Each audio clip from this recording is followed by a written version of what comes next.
एक वक्त था कि फास्ट बॉलर्स के साथ साथ स्पिनर्स की सरजमीन पाकिस्तान को कहा जाता था। ऐसी क्या वजह बनी है कि स्पिनर्स की सरजमीन कहत में पड़ गई है? कोई ऐसा स्पिनर्स इंटरनेशनल लेवल का जो किसी भी बैट्समैन को मुश्किल में डाल सके?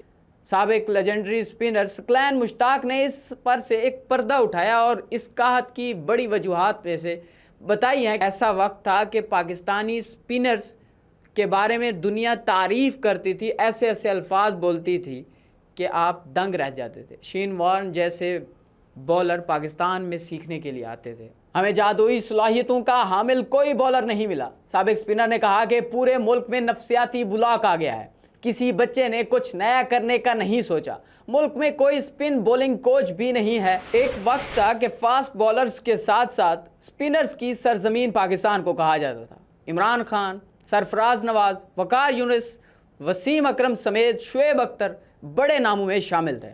और उसी के साथ साथ अगर स्पिनर्स की बात करें तो शेन वॉर्न को सिखाने वाले अब्दुल कादिर, सईद अजमल, सकलैन मुश्ताक, शाहिद खान अफरीदी और यासिर शाह हैं।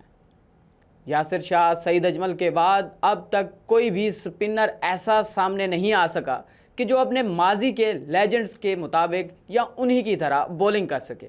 ऐसी क्या वजह बनी है कि स्पिनर्स की सरजमीन कहत में पड़ गई है? कोई ऐसा स्पिनर्स इंटरनेशनल लेवल का जो किसी भी बैट्समैन को मुश्किल में डाल सके क्यों नहीं आ रहा?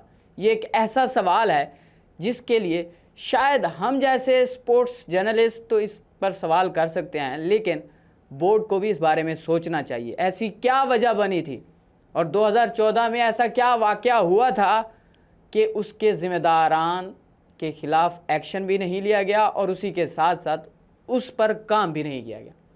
साबिक लेजेंडरी स्पिनर सकलैन मुश्ताक ने इस पर से एक पर्दा उठाया और इस कहत की बड़ी वजूहात में से बताई हैं कि एक कौन सी वजह है कि अब तक स्पिनर्स क्यों सामने नहीं आ रहे। और इसी के साथ साथ उन्होंने पाकिस्तान और ऑस्ट्रेलिया के दरमियान फ़र्क भी बताया है कि पाकिस्तान और ऑस्ट्रेलिया में क्या चीज़ फ़र्क है कि ऑस्ट्रेलिया के पास स्पिनर्स आ रहे हैं। ऐसा वक्त था कि पाकिस्तानी स्पिनर्स के बारे में दुनिया तारीफ़ करती थी, ऐसे ऐसे अल्फाज बोलती थी कि आप दंग रह जाते थे। शेन वॉर्न जैसे बॉलर पाकिस्तान में सीखने के लिए आते थे अब्दुल कादिर से। अब ऐसा वक्त है कि पाकिस्तान के स्पिनर्स फुल टॉस पे फुल टॉस फेंकते हैं और उन्हें बॉलिंग करने का तरीका ही नहीं आता। इसी बारे में सकलैन मुश्ताक ने एक इंटरव्यू दिया है क्रिकेट पाकिस्तान वेबसाइट को। इंटरव्यू में साबिक स्पिनर सकलैन मुश्ताक ने बताया है कि बोर्ड ने मुझे जब सईद अजमल का बॉलिंग एक्शन दुरुस्त करने के लिए बुलाया तो वहां 30 से ज़्यादा दीगर स्पिनर्स भी मौजूद थे जिन्हें मकामी कोचेस ने चेकिंग का मुर्तकिब करार दिया था। उन्होंने कहा कि मेरा 1 माह का मुआहदा था जिसमें उन नौजवान प्लेयर्स का एक्शन ठीक कराने की भी दरख्वास्त की गई। मैं सुबह और शाम के सेशन में सईद अजमल के साथ होता था, फिर भी दरमियानी वक्त निकाल कर इन बॉलर्स की रहनुमाई के लिए तैयार हो गया। 1 हफ्ता उनके साथ लगाया। सकलैन मुश्ताक ने कहा कि बोर्ड हुकाम से कहा कि इन बॉलर्स के साथ मज़ीद काम करना चाहिए, लेकिन मुझे कहा गया कि इन सब को 15 डिग्री से ज़्यादा का एक्शन हामिल करार देकर वापस भेज दें।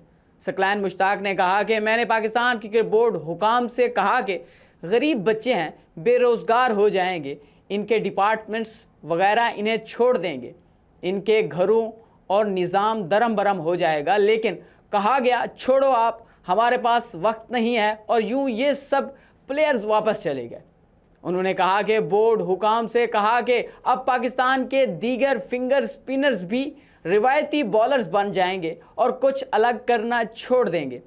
आप लेफ़्ट आर्म या राइट आर्म स्पिनर्स ने वेरिएशंस को छोड़ दिया है और सीधी सीधी बॉलिंग करवा रहे हैं। हमें जादुई सलाहियतों का हामिल कोई बॉलर नहीं मिला। साबिक स्पिनर ने कहा कि पूरे मुल्क में नफसियाती ब्लॉक आ गया है, किसी बच्चे ने कुछ नया करने का नहीं सोचा, मुल्क में कोई स्पिन बॉलिंग कोच भी नहीं है, मुल्क में कोई स्पिन बॉलिंग कोच भी नहीं था। उसके बाद भी पीसीबी ने भी कभी अच्छे स्पिनर की तलाश के लिए कैंप लगाने की जहमत भी गवारा नहीं की। उन्होंने कहा कि हुकाम में से किसी ने नहीं कहा कि आओ स्पिनर्स कैंप लगाते हैं। मैं 2 बार ऑस्ट्रेलिया गया, दोनों बार उन्होंने स्पिनर्स कैंप्स लगाए। पहली बार शेन वॉर्न, जबकि दूसरी बार मैकगिल को भी मेरे साथ बुलाया। इन कैंप्स में तमाम कोचेस भी साथ आए हुए थे। पाकिस्तान मैं कहता रहा लेकिन कुछ नहीं हुआ। अब इस पूरे इंटरव्यू में अगर आप देखें तो इन्होंने एक पाकिस्तान और ऑस्ट्रेलिया का कंपैरिजन किया है। दूसरा, उन्होंने सईद अजमल का एक्शन जब ख़राब हुआ था, रिपोर्ट हुआ था, उसको ठीक करने के हवाले से बात की है। तो वो कब की बात है? तकरीबन 2014 की बात है, जब सईद अजमल का एक्शन रिपोर्ट हुआ था और उसको ठीक करने के लिए बुलाया गया था 2014 में। उस वक्त अगर देखें तो ज़का अशरफ के बाद से नजम सेठी एंड कंपनी आए थे जो बोर्ड को उस वक्त चला रहे थे।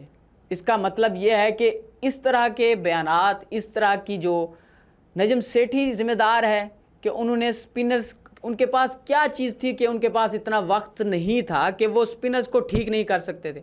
मतलब कि आपके पास 30 से ज़्यादा स्पिनर्स हैं जो फ्यूचर में आपकी नुमाइंदगी कर सकते थे, फ्यूचर में पाकिस्तान को रिप्रेजेंट कर सकते थे।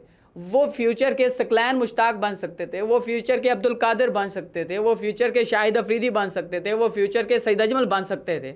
लेकिन आपके पास तो वक्त ही नहीं था उन 30 में से। उन 30 में से कम अज़ कम 5 ऐसे स्पिनर्स निकल आते तो पाकिस्तान के लिए शायद जो अभी कहत पड़ा हुआ है शादाब खान की सूरत में, जिसे आप स्पिनर कह भी नहीं सकते, जो स्पिनर्स के नाम पे अब मेरे ख्याल में अब क्या कह सकते हैं, धब्बा बने हुए हैं, जो फुल टॉस पे फुल टॉस फेंकते हैं। आपका एक बस बॉल फेंकने वाला, एक छक्के लगवाने वाला, एक तरह से प्रैक्टिस बॉलर खड़ा होता है, ऐसे बॉलिंग करवा रहे होते हैं। तो 2014 में की गई गलती का खुमियाजा अब तक पाकिस्तान भुगत रहा है। फिर उसी के साथ साथ कंपैरिजन भी है कि एक सोच का कंपैरिजन था कि ऑस्ट्रेलियाई क्रिकेट बोर्ड क्या सोचता है और पाकिस्तान क्रिकेट बोर्ड क्या सोचता है। ऑस्ट्रेलिया ने 2 कैंप लगाए, दोनों कैंपों में सकलैन मुश्ताक को बुलाया, साथ में अपने स्पिनर्स को भी बुलाया। हमारा कभी स्पेशलाइज स्पिनर कैंप लगा है और इसके लिए हमारे स्पिनर्स, लेजेंडरी स्पिनर कह रहे हैं कि स्पिनर के लिए स्पेशलाइज कैंप होना चाहिए, लेकिन नहीं लगाया जा रहा है। इसका जिम्मेदार कौन है?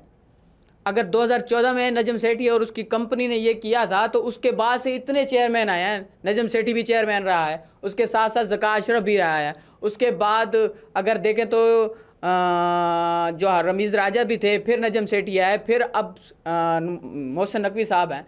तो क्या मोहसिन नकवी साहब को इस बारे में तवज्जो नहीं देनी चाहिए कि हमारी टीम में क्या किस चीज़ की कमी है? हम फास्ट बॉलर्स पर इन्हिसार कर रहे हैं। अब हमारे फास्ट बॉलर्स भी जवाब देने लग गए हैं। हारिस रऊफ़ की सूरत में जिन पे हमें इन्हिसार था वो भी 14-15 रन आसानी से खा लेते हैं। शाहीन शाह अफरीदी जिस पे इन्हिसार होता है, कभी इंजर्ड होते हैं, कभी नहीं होते, और नहीं होते तो वो वही स्कोर खा लेते हैं। 2022 T20 वर्ल्ड कप की मिसाल आपके सामने है। इसी के साथ साथ मोहम्मद आमिर की मिसाल ले लें, सुपर ओवर अमेरिका जैसी टीम से 18 रन खा लेते हैं। तो फास्ट बॉलर्स पर इन्हिसार हम करने लग गए, वो भी हमें धोखा देने लग गए। स्पिनर्स के हम देख लें तो स्पिनर्स में हमारे पास कौन कौन है? हमारे पास एक ही स्पिनर था, शादाब खान। वर्ल्ड कप में हमारे सामने उसने कैसे कुट खाई है, आपने वो भी देख लिया। T20 वर्ल्ड कप में तो हम उसे बैट्समैन ले गए हैं ना, हमारे पास वो स्पिनर था, हम उसे स्पिनर के लिए लेके आए थे, वो बैट्समैन नहीं था। अब हमने उसे बैट्समैन बना दिया, बैटिंग भी उससे नहीं होती। तो इसके खिलाफ, जिम्मेदारों के खिलाफ एक्शन लेना चाहिए। कम अज़ कम हमारे फ्यूचर को बेहतर करने के लिए, टीम के लिए बोर्ड को इस बारे में सोचना चाहिए। जिस तरह से स्पेशलाइज्ड फास्ट बॉलिंग कैंप लगते हैं उसी तरह से स्पिनर्स के भी लगने चाहिए। और फास्ट बॉलर्स के लिए अभी मेरे ख्याल में वकार यूनिस अभी खुद फास्ट बॉलर हैं और चेयरमैन के एडवाइज़र लगे हैं। तो वकार यूनिस को भी इस बारे में सोचना चाहिए कि फास्ट बॉलरों के लिए भी अलग कैंप होना चाहिए जो डोमेस्टिक के परफॉर्मर्स को तैयारी करवा सके। बहुत बहुत शुक्रिया।